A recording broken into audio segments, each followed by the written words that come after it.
Surat update breaking કેન્દ્રીય ગૃહમંત્રી અમિત શાહ સુરત મુલાકાતે। તેઓ સુરતમાં શ્રી બાબુલાલ રૂપચંદ શાહ મહાવીર કેન્સર હોસ્પિટલનું ઉદ્ઘાટન કરવા પધાર્યા।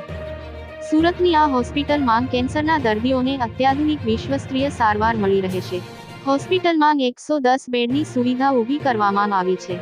હોસ્પિટલમાં radiation therapy, chemotherapy, cancer surgery, bone marrow transplant, nuclear medicine, cancer rehabilitation, diet અને ન્યુટ્રિશન ઇમ્યુનોથેરાપી દર્દીઓને મળી રહેશે।